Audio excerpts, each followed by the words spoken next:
Alors, bonjour à tous et tous. Moi, je suis Marianne Maximi, je suis élue municipale d'opposition à Clermont-Ferrand, insoumise et militante RESF. Et si je suis devant vous aujourd'hui, c'est pour vous parler surtout d'une lutte, vous raconter une lutte qui s'est déroulée il y a quelques semaines à Clermont-Ferrand. Cette lutte, on l'a nommée Clermont Fac Solidaire.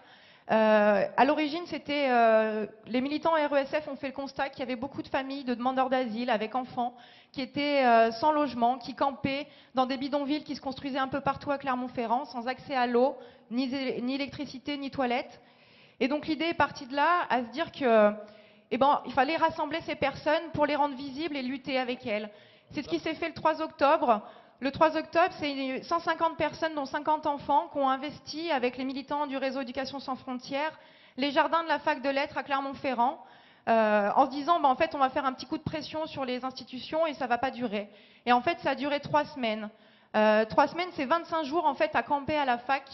25 jours où chaque soir, c'était collectivement migrants et militants qui ont décidé des suites de la lutte, de la vie quotidienne. C'est 25 jours de solidarité exemplaire des citoyens et des citoyennes, des étudiants et des étudiantes qui ont apporté de l'aide, des cours de français, qui ont amené à manger, enfin tout ce qui va bien pour vivre le mieux possible dans ces conditions-là. Mais c'est aussi 25 jours de silence d'une mairie socialiste qui a refusé de recevoir les associations. C'est 25 jours de silence du conseil départemental qui refuse de prendre en charge plus de 100 mineurs isolés comme dans beaucoup de villes en France. Et c'est 25 jours de mépris de la préfecture vis-à-vis de notre lutte. Par contre, c'est 25 jours qui ont permis de gagner, de reloger 100% des personnes qui étaient présentes sur le campement. Et si on prend du recul, on comprend que cette situation, en fait, elle n'arrive pas par hasard.